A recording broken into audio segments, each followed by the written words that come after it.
Hey guys, welcome to my vlog.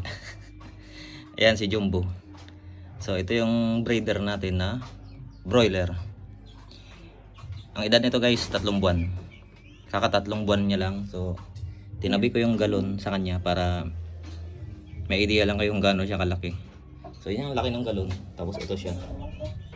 Ayan. Tapos yan yung lapad ng katawan niya. Tumitimbang na siya ng halos 5 kilo.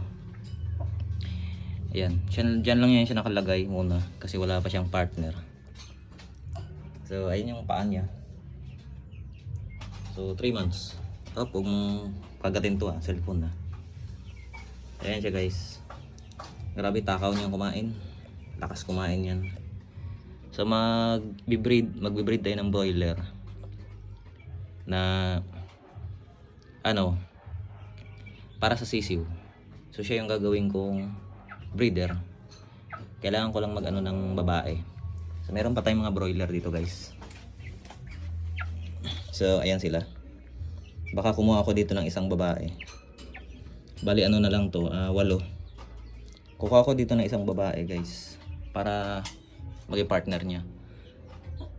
So ginawa ko muna mas matanda muna yung lalaki natin para alam mo na, very good. So 3 months siya. Kaka 3 months lang yan. Pero ang laki ng palong niya guys. Oh. Ayan. Tapos ito. Ito wala pang 1 buwan tong mga to. Ito sila.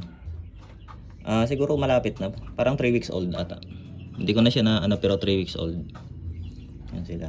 Dito na lang ako kukuha ng babae para i-partner sa kanya. Para mag-breed na lang ako ng broiler 45 days para sa kanya. Hindi na tayo order guys. So gagawa na lang tayo ng sariling atin. Di ba? Galingan mo Ayan guys, pinapakain ko siya dito lang sa labas. Usog ka doon.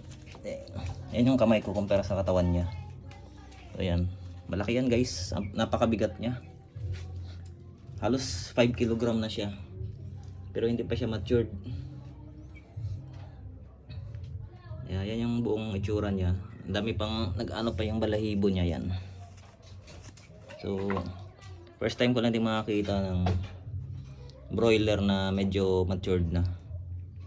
Ayun, ito yung kulungan niya pero sa labas ko lang siya pinapakain. Grabe yung katakaw niyan guys. Ayan siya. Ito yung kulungan niya yan. Ayan. Diba? Ang bilis lumaki ng niya. Yung tapay niya ba? Yung palong niya ba? So, yun lang guys. Ayan, compare sa galon yan. Yung laki niya. Bye-bye na. Alright. Happy farming guys. Broiler chicks. Broiler rooster. Alright.